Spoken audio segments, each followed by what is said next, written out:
Hi, I'm Steffany Strange. Want to hear something scary? Red is dead. Doctors take an oath to help people, no matter the circumstances. But what happens when the roles reverse? Dr. Polinsky was walking out of the hospital when a nurse called for help. She was exhausted from a double shift and just wanted to get home. But her kind nature got the better of her. She rushed back inside and saw that a victim of a chemical accident needed immediate abdominal surgery. Dr. Polinsky jumped right in. Halfway through surgery, the doctor noticed the patient's blood was a strange color. She called over another doctor to observe. Suddenly, torrents of blood started spewing from the patient's guts. The room was dripping and no one could control it. The man died on the table. Dr. Polinsky pronounced him dead at 11:11 p.m. She placed a red wristband on the man to indicate that the body needed to be transported to the morgue. Dr. Polinsky was exhausted. With her head held low, she entered the elevator. There was just one other woman inside, also going down. As they waited for the doors to close, a patient was shuffling towards the elevator. Dr. Polinsky glanced up and froze in horror. She must be seeing things. She looked again. Then, with sheer panic, she began repeatedly pounding the close the door button. Just as the patient's bony pale hand reached out towards them, the elevator doors slammed shut. The fellow passenger reprimanded the doctor for being so rude. Why would she not wait to let the elderly patient in on the elevator? Dr. Polinsky replied, her voice shaking. That patient just died on the operating table. Dr. Polinsky asked if the woman had seen the red wristband on his arm, confirming he was dead. You mean something like this? The passenger said, smiling, revealing her own red wristband. The doctor froze and took a deep breath. That's when she noticed the stench filling up on the tiny space. It was dried blood. Drips of sweat slowly trickled down her face. She tried to open the elevator doors, but while pressing the buttons, the lights went out. All she could make out in the dark were the woman's glowing red eyes. There was a sudden snapping sound, and the elevator started to freefall. They could see a flash of light every time they passed a floor through the tiny gaps in the doors. There was nowhere to run. There was no one to hear her scream. The woman got closer to her with every flash of light. The doctor backed against the door until the last moment when the elevators came to a stop.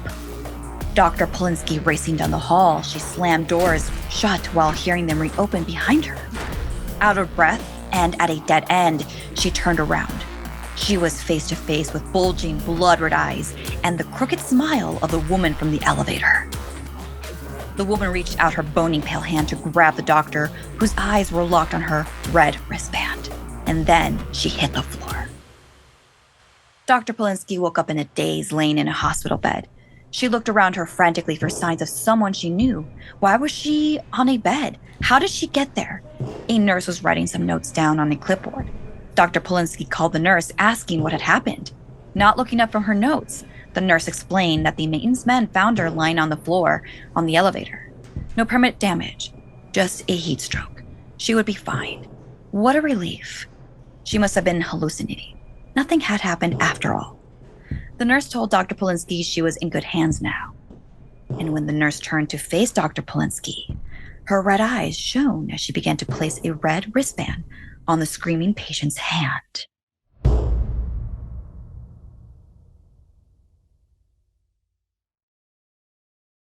I've been on my mental health journey for the last decade, and let me tell you that having mental health issues is something that we all need to take seriously.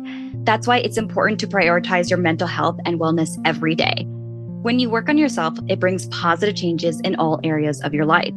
The long-term effects of therapy can give you the tools to deal with challenges as they arise, strengthen your relationships, and give you a more positive outlook on life. I know it really helped me in the past year when I had to move and had so much going on. There have been times where I had to put off therapy because setting up appointments was difficult and having to go somewhere physically was not always easy. I know that with Talkspace, they make it so easy to embed it in your ever-changing schedule because life is always changing. You're always changing. And Talkspace is a fraction of the cost of in-person therapy. Instead of waiting for an appointment, you can send unlimited messages to your therapist 24/7, and they'll engage with you daily 5 times a week. As a listener of this podcast, you'll get $100 off your first month with Talkspace. To match with a licensed therapist today, go to Talkspace.com and make sure to use the code SCARY to get $100 off your first month and show your support for the show. That's SCARY and Talkspace.com. Hey everyone, we're introducing a new podcast produced by AMC Plus in partnership with Pineapple Street Studios. It's called the AMC Plus Interview with the Vampire Podcast, a companion podcast to AMC's new TV adaptation of the Anne Rice classic, hosted by comedian and vampire superfan Naomi Ekperigin. Each episode digs deep into the show with the actors, writers, and directors who brought it to life. Anne Rice's interview with the vampire follows Louis de Pont's epic story of love, blood, and pearls of immortality, as told to the journalist Daniel Malloy. And Naomi will be getting answers to all of your vampire questions from vampire experts. I want that job. Here's a trailer to the official interview with the Vampire Podcast. The series and podcast are both available now. Listen to wherever you get your podcasts. Thanks so much for listening. Like and share if this video gave you the chills. And don't forget to subscribe and turn on the bell for notifications. And did you know you can listen to Something Scary podcast right here on Snarled or on Spotify or wherever you listen to your podcasts? And if you'd like to submit a story, send me an email at somethingscary@snarled.com. Thanks so much and see you next time.